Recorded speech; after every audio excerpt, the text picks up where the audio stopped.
if you are in a toxic relationship and you make the decision to leave that relationship, it's not just going to be relief. You will feel relief and maybe some joy or pride for getting yourself out of that situation, but there will also be grief.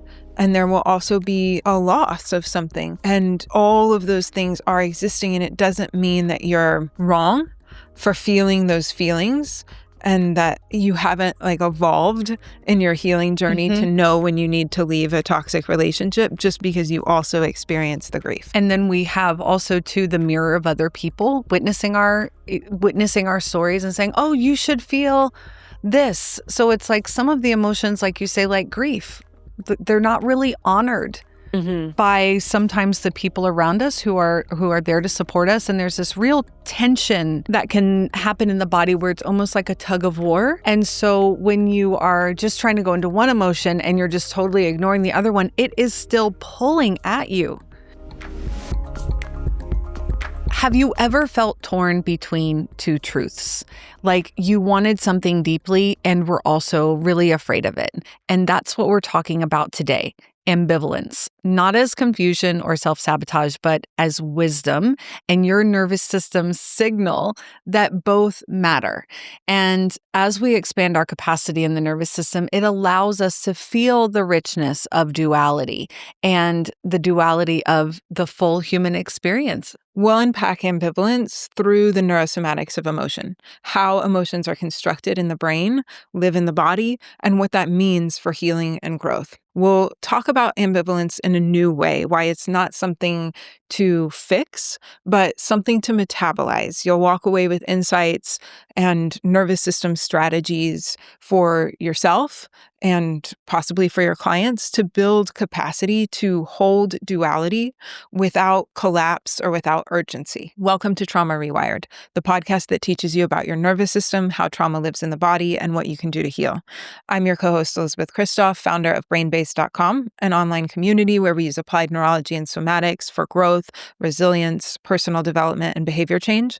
And I'm also the founder of the Neurosomatic Intelligence Coaching Certification, an ICF-accredited course for therapists, coaches, practitioners to bring the nervous system and root level change into all of the good work that you do. And I'm your co-host, Jennifer Wallace. I'm a neurosomatic psychedelic preparation and integration guide, and I bring your body and your nervous system into peak somatic experiences so that you can embody the wisdom and get yourself on a path of true growth and lasting sustainable change.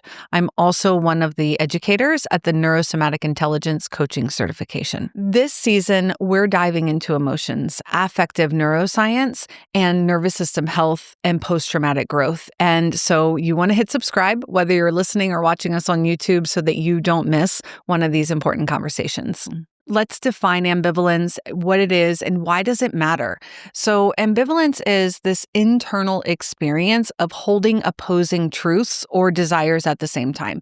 It's not indecision or self-sabotage. It's a neurobiological phenomenon. And to give you some relatable examples, maybe you really want connection, but you're also afraid of being seen. Or like you love this person and at the same time you feel resentment. Or maybe you're ready to grow and you are growing, but you're also scared at the same time of letting old things go.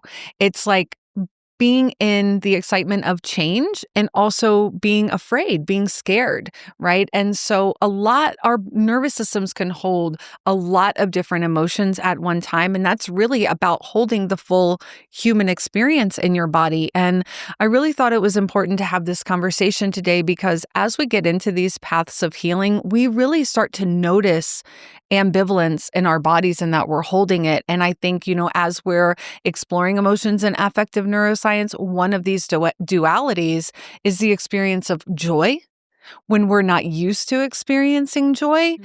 And then I think another part of this conversation has to do with the primaries and our parents and realizing that the people who raised us also have complex trauma. So there's this connection that we want to have. There's also a lot of maybe anger or grief that can come up and the understanding of that they also have complex trauma. So there's this idea of grace. Mm-hmm. Coming in. Compassion. And then also all the feelings of like disgust and fear and anger and all of those emotions and witnessing that. And that's been two really big parts of my experience in the emotional state of my nervous system. Yeah, it's a lot as we go through this path and our emotional capacity starts to expand and we realize how much there is underneath all of these things as we're growing. And in order to really move through a lot of this, there does have to be capacity in the nervous system, emotional regulation, and processing skill Mm-hmm. so that everything isn't so black and white. And so that we don't shut down or run away from or make our decisions based on like this one emotion when it's much more complex than that. So we can really grow from an experience. Mm-hmm. And I think these times of ambivalence do often come at times when we're in a threshold. We're like crossing into a moment of transformation. We're letting go of an old identity or moving into a new pattern. We're starting to tell our truth in a different way. And so when we're in that spot, we can start to misinterpret it as confusion, like I don't really know what I want because I have these conflicting emotions, but I do know that deeper truth. It's just that all the emotions are there. Or we can start to feel failure or in it, like we can get stuck in the rumination of some of the other emotions, the shame, the guilt, the grief that then lead us to backslide in the way that we're trying to grow. And when we start to have the capacity to embrace it all, then it starts to create that space for regulation through those emotional experiences, deeper levels of connection, moving out of self-abandonment and staying connected to our experience there. And that is really what we're talking about when we talk about post-traumatic growth too, having that growth to expand that way. And we do so much work in the nervous system. And what I witness in every client, everyone who comes into our community, is that they do, by virtue of understanding their nervous system, they start to understand other people's nervous systems. And so that idea of like what you're talking about, black and white, it really starts to diminish. Yeah. Yeah. And I think as part of this season where we're really diving into the neuro of emotions, the somatics of emotions, ambivalence is a really powerful lens to start to explore some of the latest insights in affective neuroscience, which is like the study of emotions and neuroscience. And this theory of constructed emotions, how our brain constructs the emotions and then they are carried out into our body, because it reveals the complexity and the nuance of how emotions are generated in the brain, and both in the brain and in the body. And so rather than seeing emotions as fixed or singular, ambivalence invites us to expand that and to recognize that we can feel multiple opposing emotions simultaneously, and that is not dysfunction. Emotional states exist simultaneously. It's a reflection of how our predictive brains are constructing meaning from our past experiences. It's a living example of how physiology, perception, past experience, cultural context are all converging to shape our emotional experience. And so we'll be diving into some of these theories as well so that we have a better understanding of what really happens in our brain and our nervous system as we're experiencing different emotional states. I think it's really important, or we think it's really important to understand that like ambivalence has neuroscience to it, right? There is something happening, and it really matters for us to understand this because it just supports our healing and our growth. So ambivalence isn't about indecision. It's a full body experience of emotional contradiction. And that can be overwhelming. And in itself, that can be overwhelming. It can lead to freeze. It can lead to shutdown. It can lead to indecision. But as we expand our capacity in this process to feel, to observe emotional experiences, we can integrate all that comes with growth, which is usually not just one emotion. And when you hold two opposing truths or desires at once, like, I want closeness, but I fear getting hurt, it's your brain and body responding with competing signals about how to protect you. And in the brain, ambivalence can reflect conflicting predictions and threat assessments.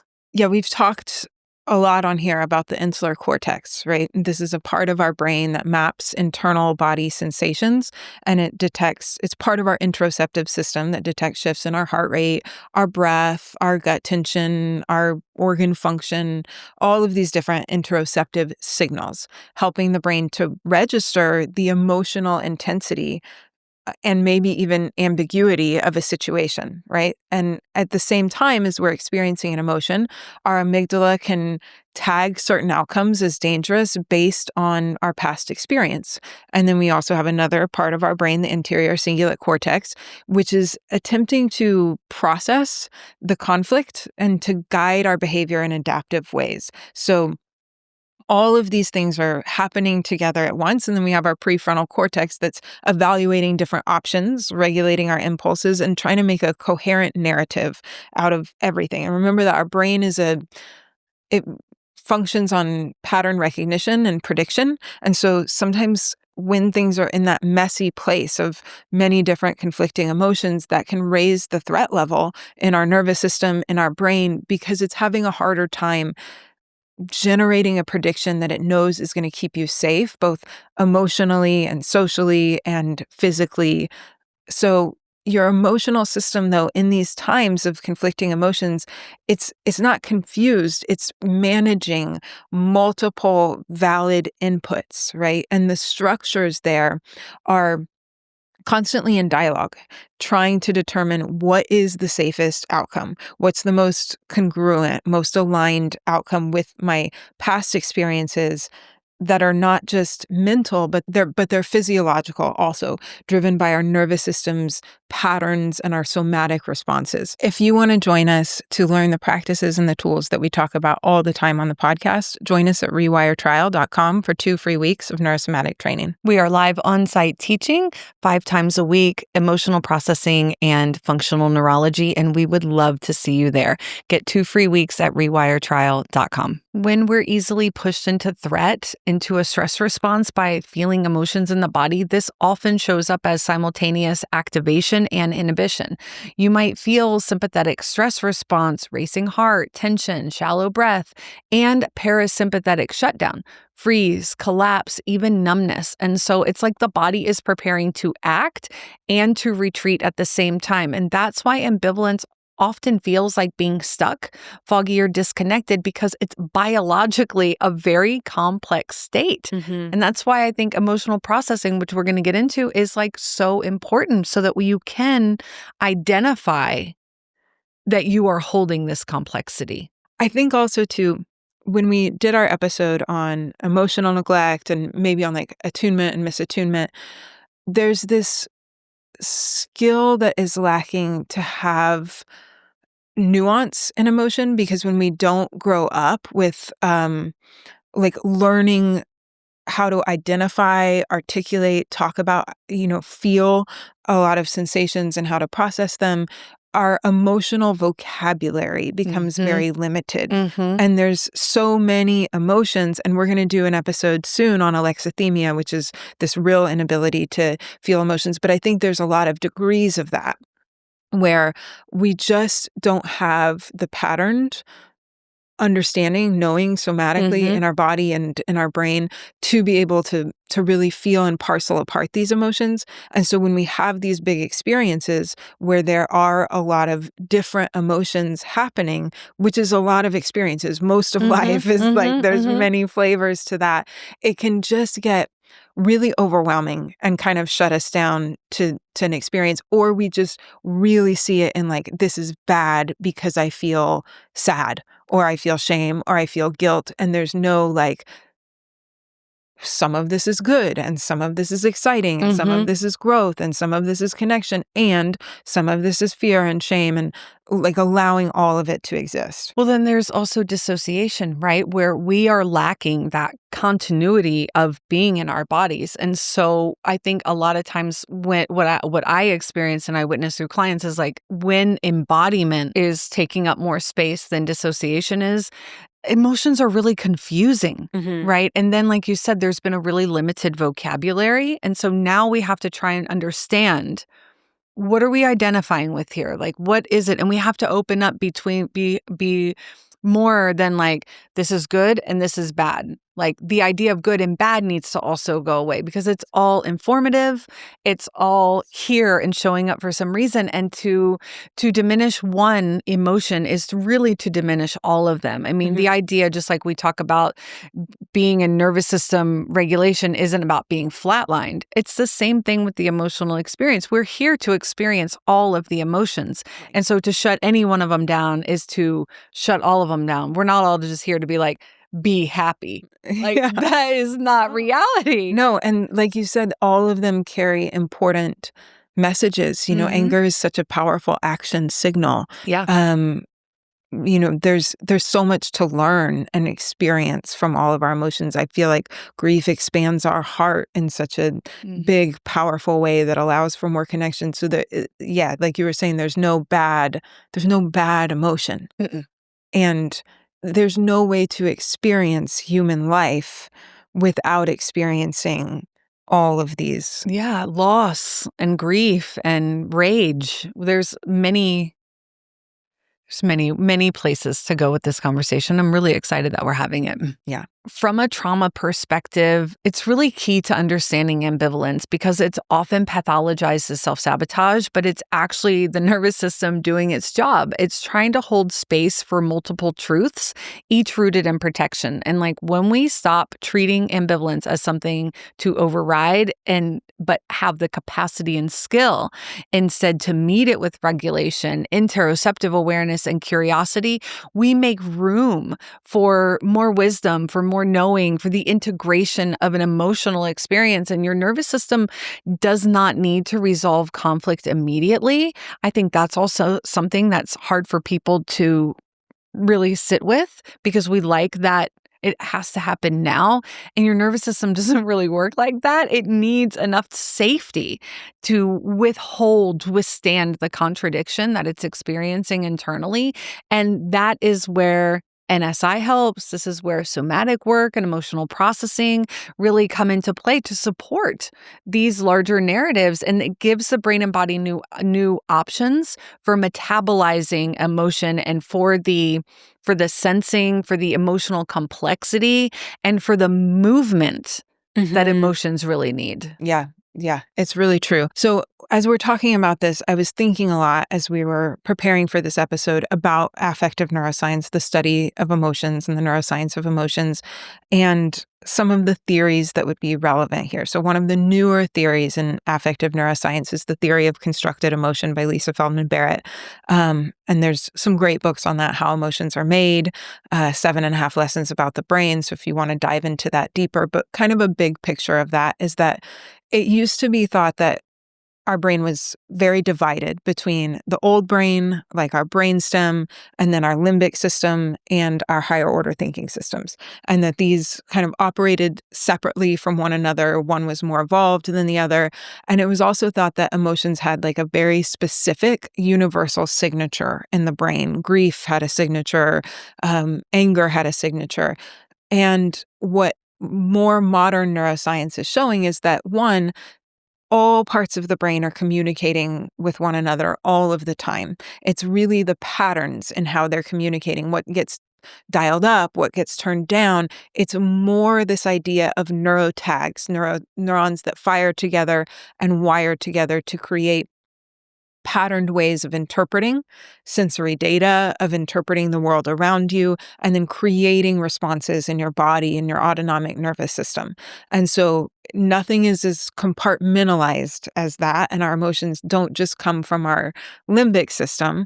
There's all areas of the brain contributing to that, how we take in information, how we interpret it, and then the outputs that are generated. And there's also not one pattern for one specific emotion. Really, what's happening is that our unique nervous system and brain, based on our past experiences, how we construct the world around us, is taking in information from our environment, from all of our sensory systems, reading other people's vocal tone, facial expression, our internal systems, reading our heart rate and our breath, taking in our environment, and it's pulling all of that data and then interpreting it to create a emotional experience that is unique to us based on how our system interprets that data, right? Like I could go out to lunch with someone, say I was going out on a date with someone new, and I feel some unease in my stomach and I feel my heart is beating a little bit. I might interpret that as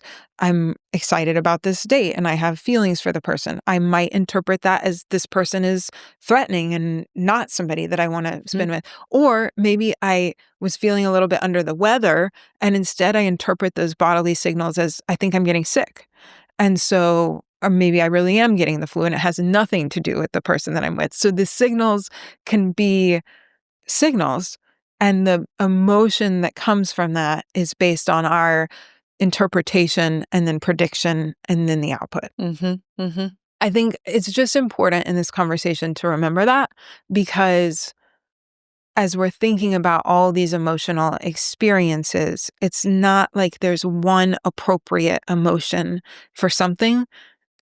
It's always going to be relevant to our unique nervous system and how our brain interprets information. And there's going to be a multitude of patterns firing and past experiences that our system is pulling from to generate a whole emotional landscape. And it's really layered. You know, with one experience, you wouldn't automatically just be like, well, I can only express anger towards this, right? Like it will come with other emotions. It could come with fear and grief and sadness or loneliness, you know, and disgust is an emotion that's not talked about. We're going to dive into that in another conversation this season, because there are a lot of emotions, like getting back to the emotional vocabulary, that are not really being talked about, but are being experienced and that are really hard for people. And so much of this plays into our attachment.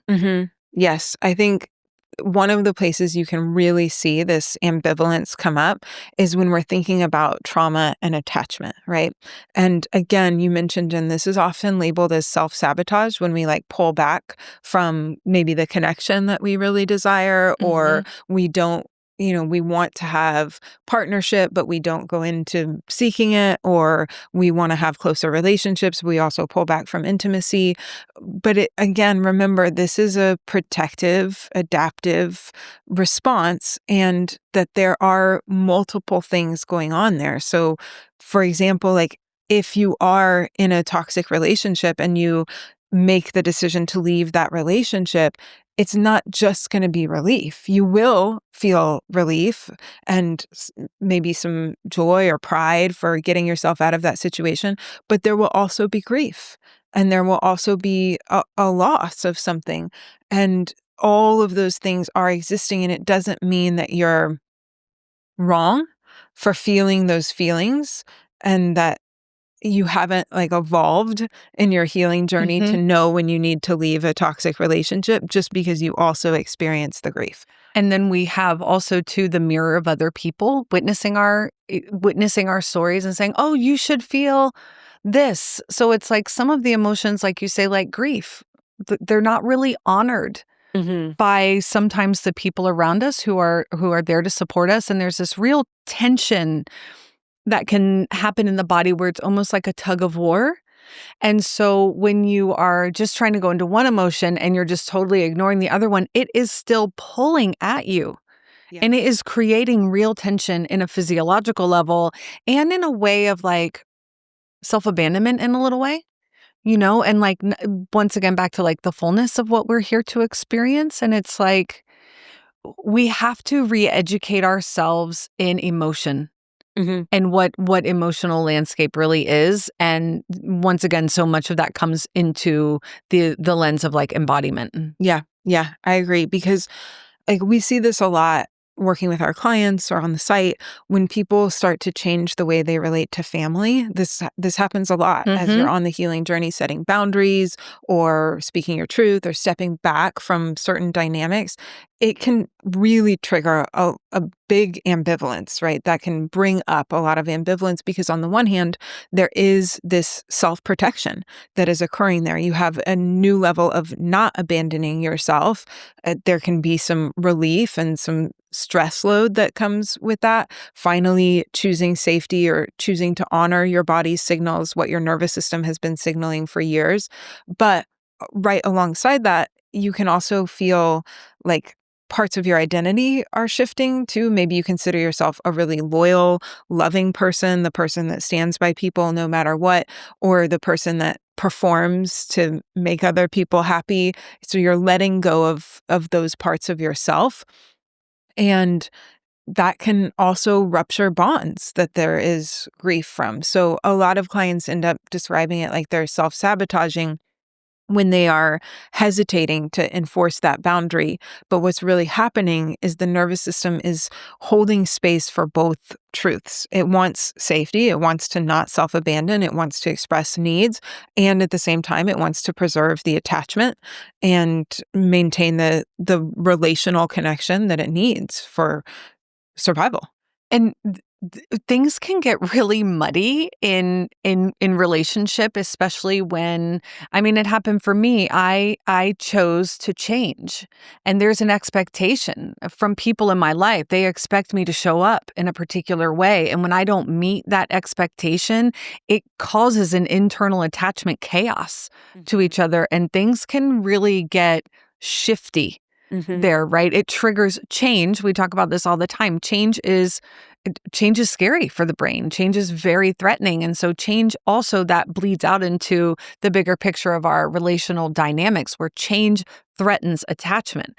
Even when we are purposely and intentionally going into that change, it will trigger the relational dynamics. And then that could create a whole dynamic experience of emotions as you try to navigate relationship from this new place. And some relationships make it, some relationships don't. Some get a little further apart and then come back together as the person starts to learn how to experience you. That's what I've experienced, is that like you throw a little bomb Yeah. into your relationships, and your family is Ram Dass has a quote where he says, if you think you're so spiritually evolved, to go spend a week with your family, because they will pull you back so fast into an old dynamic. And it takes a lot of work in the nervous system regulation and capacity and safety for me to continuously unfold in those dynamics. Yeah, it takes a lot of capacity, and also that ability to find safety inside, because there is going to be sometimes rupture, and sometimes those relationships will repair, but that takes time, right? It's not like immediate, and so we have to have the capacity to sit in that discomfort and to be able to move through those emotions in order to move into that self-expression, and knowing too that that does eventually lead to more aligned relationships, greater connection, that we have more of that we're really seeking and have been seeking in those old relational patterns. But there is a murky time. There is, because we're talking about identity transitions, with the self, and coming out of these. It's a deconstruction that starts to happen, and sometimes there's diagnosis that comes into our healing, and these big identity shifts, they create and kick up a big emotional experience in the body, and often these emotions are super contradictory to one another. And there can be questions of like, who will I be? And there's like an unknown gray area of what you're really walking into, the path that you're on is not lit, because it's a change of path for us, right? It's not one that you've walked before, and that like brings a lot of uncertainty into the realm of healing. And ambivalence, it really can signal growth. It can signal growth, but can also really signal risk. It's scary to do this, and it's very exciting if you can lean into the energy of excitement and joy and the idea of choice. Because a lot of times with trauma, we didn't have choice, and now we get into a place of our nervous system where there is choice, and choice can be really exciting. Yeah. Yeah.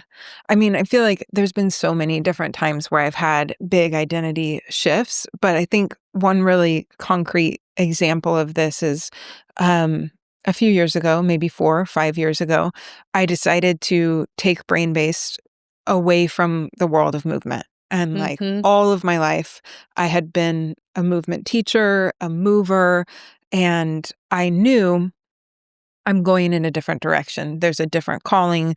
There's a different space that I am being pulled to in the somatics and the nervous system health, and really drilling the focus into neurosomatics. And in order to do that, I had to let go of the movement part. But so much of my identity was tied up in that, my community, and there was a real period of grief and confusion about who I was without Mhm. that. Mhm. There were shifts in my relationships. There were clients that went because that wasn't what they wanted anymore. And in order to really stay the course with that and to moving into my calling, I also had to process all of that because it was very reflexive to just spin back and be like, Mhm. no, no, no, wait, I'll go back here. I'll go back. I'll redo this rather than face all of those things, even though I was also excited and deeply knew this is the path. There's loss when Mhm. it comes to identity transitions. Like, we experience loss and and we need to grieve the loss. Like, grief is the medicine to the loss that we experience. Even Mhm. when we really want it, we have to really honor that, like, okay, this comes with a part of me Mhm. that will not exist anymore. Yeah. And I have to let her go or him go. And that is scary to think that I won't live like that anymore, that I am making this conscious decision to move above and beyond this because I want it. And Mhm. I'm letting, I'm letting go. I'm pruning. Yeah. I see a lot of people do that. They take a step forward into the direction of like aligned path, Mm-hmm. but there's so much there that they go back, Yeah.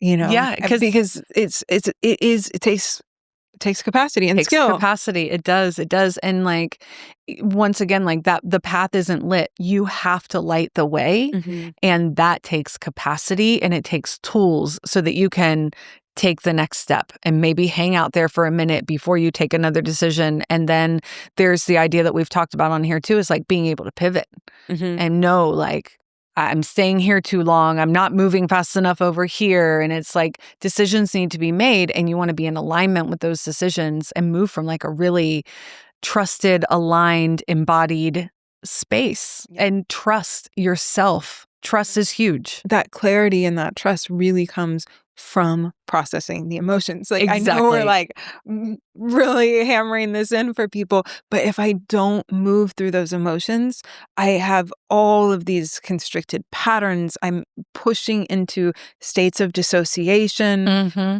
F responses. Like, I'm going into the pattern, Yeah. the repressive, suppressive pattern, unless I can clear that through, Mm-hmm. and then I can take action And in when we're alignment. talking about neurotags too, it's beliefs that Mhm. come into this, right? If I believe that I'm someone who is scared or that I have to hide, that is going to already be that's going to be contrary to the experience that I'm trying to live and create. And so that's also going to come into play in my body and create more of an ambivalent state. Mhm. I think what we're about to talk about next is one of the biggest components, and we actually get feedback about this part of our experience because we do understand the experience of having gratitude and experiencing pain at the same time. And this is one of the most tender forms of ambivalence that I think one can experience, especially in like as you get on this healing and growth path. And it's this simultaneous experience of pain and gratitude. And especially when it relates to our trauma stories, just the idea of having gratitude for trauma is really hard for people to accept. And it is something that we have accepted into our bodies, that we do have a lot of gratitude for what we've experienced. And I think it's something that isn't the first part of the path. It is often something that is like as I get above certain things. Like I can find the gratitude in it.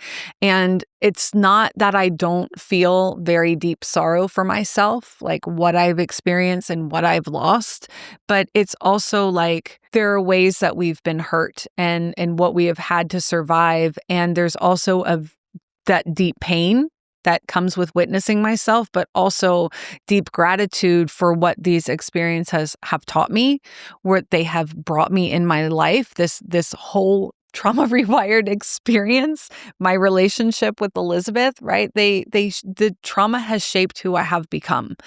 And it's not just the trauma that shaped who I am, it's the path that I chose to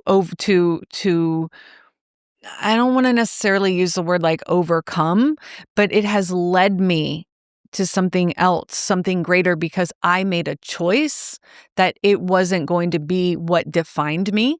I knew there was something greater for me ahead, and I walked that path. And so the further I get on that path, the more gratitude I can experience. And like, this is real emotional duality in action. It's not that I don't ever say, I wish this didn't happen, or there were times in my life where I was just angry at the experience that I had lived in my developmental experience. And I'm super grateful for who I've become, for where this has led me and what it has taught me and the gifts that have come from it. And it's like saying that hurt deeply. And it's given me this other level of empathy, of compassion, and of understanding. And, you know, I wouldn't wish this on anyone, and I wouldn't undo anything that I've been through. And that in itself, these are statements of duality. And, you know, in the NSI framework, this is a sign. What we're saying here in this segment is like, this is post-traumatic growth in action, in its truth right here with you guys. And it's post-traumatic integration, when the system can hold multiple somatic truths at once without needing to collapse into one narrative, right? The pain is valid, the gratitude is valid, and neither one of these, they don't cancel each other out. Yeah, I think that's the thing. It's that they don't cancel each other out, and that both Yeah. exist. Yeah. Like, there is terror and Mhm. there is pain. Yeah. And things are unjust. Yes. And there's anger and rage and all of that. And there is the gift of our being, Mhm. Mhm. you know? There's the gift of understanding that I'm in my body, right? Dissociation was like traumatic in its own way. Joy. I remember a time when we did not celebrate our lives, where we did not experience joy. And as we have moved forward, we've really learned how to do that, to celebrate and to bring joy into our lives. And then it's like, once you shine a light on something, you also have the opportunity to allow that light to grow. And joy is a really incredible experience that at one point was really scary. And sometimes it can still be scary. That's okay. I think, and I'm just going to speak for myself because I don't know if this is like a universal experience or not, but I do think that there is a deeper level of freedom and embodiment and sensation, like a deeper connection to myself that I don't know that I would have ever had I not have to work through the things that I had been through. Mm-hmm. If my body hadn't got sick, if I didn't have the outputs that were coming from all of this, and I had to take the time to repattern and reconnect and slow down and spend time with my body and feel my emotions, because of the world that we live in, and like I said, I don't know if this is true for everyone, but because of the world that I lived in anyway, that none of that was patterned for me. And there was just a living in a state of constant disconnect from your body and dissociation that even without the trauma, I think I would have been there. And that might have just gone on and on and on until the day that I was no longer here. And I would have never had the experience of deep embodiment the same way. Yeah. without the things that also caused the dissociation and the disembodiment to be so big. There's an honoring of it, and when I think too of like emotions as like kind of energies in the body, there's sometimes I get really nervous before we hit record, right? But actually, I'm not nervous. I'm excited. Yeah. Right? I'm like, there's energies in the body that sort of activate in the same way. I think emotions are like this. They sort of have a similar activation. And then we have to sort of lean into the energy that's actually the experience now. Like there were years ago at the start of this podcast where I probably was really scared. Yeah. Like Yeah. really feeling fear for the Social vulnerability, threat fear. the social threat, the relational threat, the attachment of the collective nervous system. Yeah. But there's a lot of times now where I'm like, wait a minute, I'm not nervous. I am excited. Yeah. This is amazing. Yeah. That we get to do this. Yeah. So it's like understanding too, and I think this comes with that emotional vocabulary is also like understanding these hits in my body and leaning into the joy. Yeah. The excitement. Yes. Yeah, I agree. And I think also too, when we talk about, the gratitude or the growth from our traumatic experiences, we can also see how what is happening in our brain and our brain function with all of that. It really is a way of growing through our past experience, because we have the area of the brain I talked about before, anterior cingulate cortex.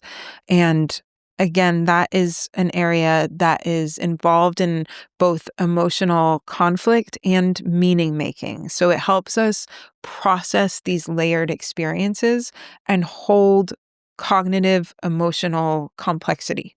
And then we also have the insula that's tracking all those interoceptive signals, the ache and the warmth, right? The racing heart that is the excitement, and also the nervousness, So it's tracking all of those signals.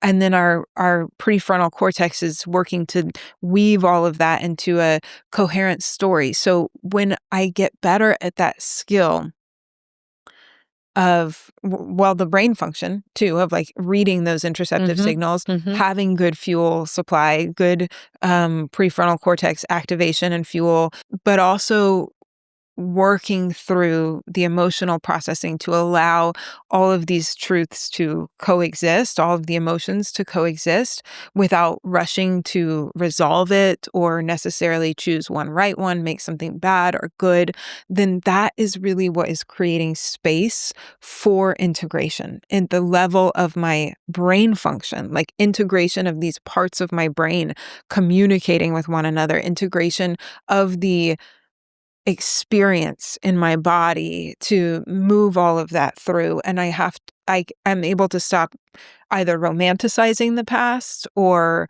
rejecting it, but able to just embrace all the parts of it and just honor the full complexity of my nervous system, my body's journey. And that is a whole other level of healing and integration. It is. It really is. And what I've learned about my nervous system is that I kind of need to stay on top of my emotional processing hygiene is what I'm going to call it, because if I let something come into my body, like maybe something that was scared me or is a body boundary violation, or, I can really kind of get out of control. And then my fight response starts to like, the emotional well starts to build, and then I'm in a fight response.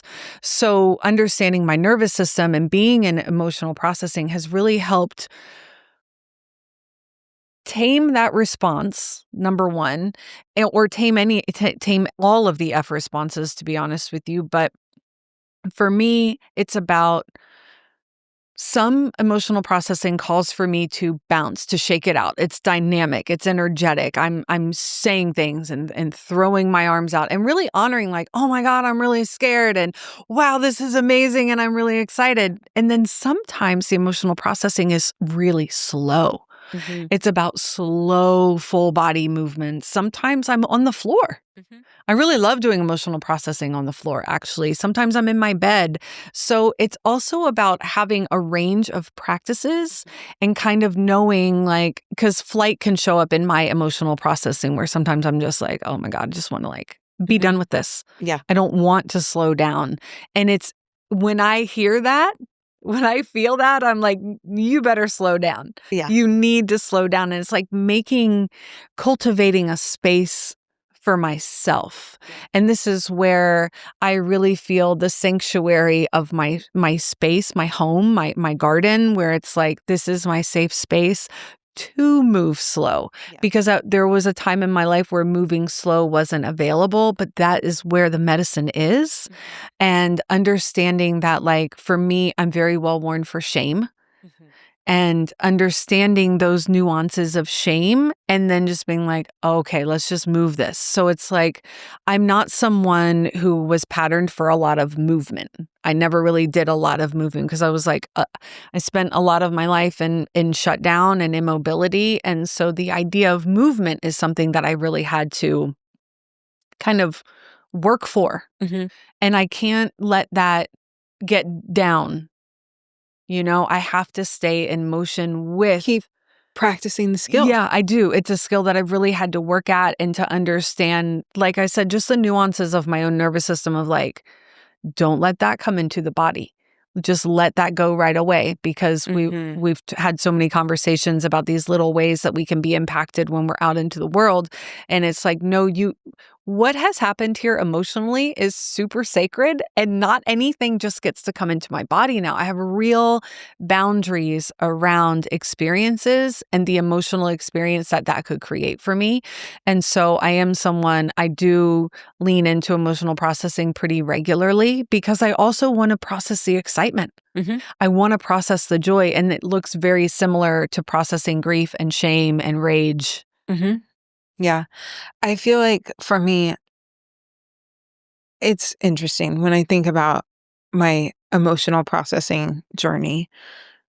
What would happen a lot in the beginning is as I started to feel sensations inside of my body, which did require some slowing down because I was living my life in a constant fight, just hustling, doing.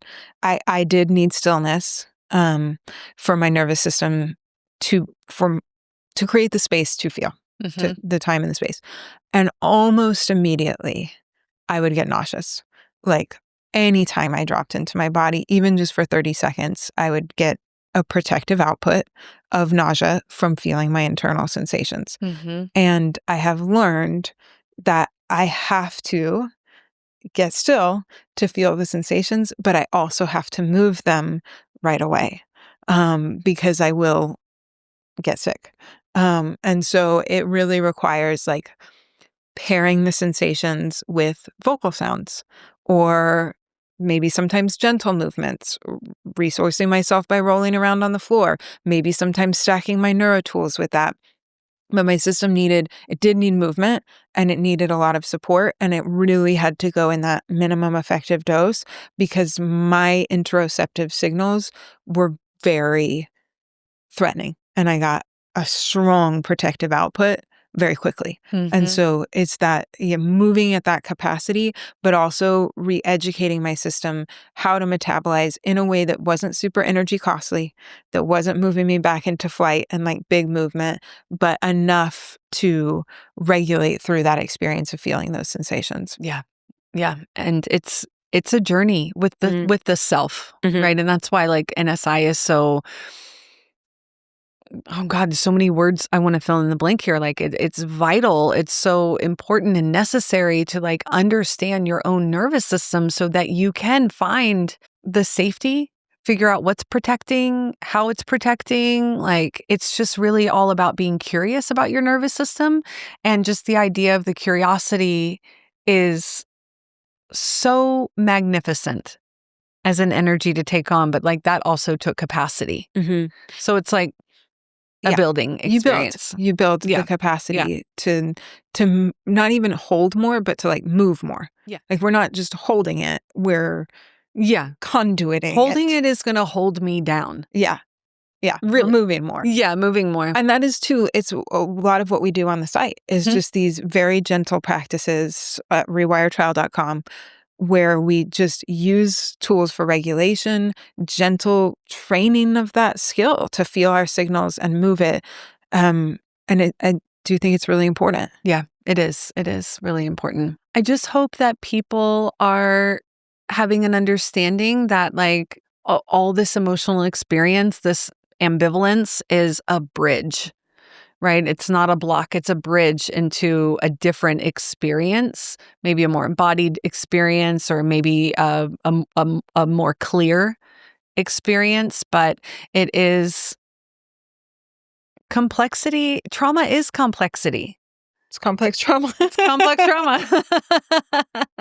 So we want to make room for this emotional duality and like stop bypassing and start real healing and integrating. This season, we are taking a deep dive into emotional processing. Like Jen said, we're going to explore some of the more complex emotions like jealousy and disgust. We'll be talking about alexithymia with Matt Bush. So make sure to subscribe to the podcast so you don't miss an episode. Amazing.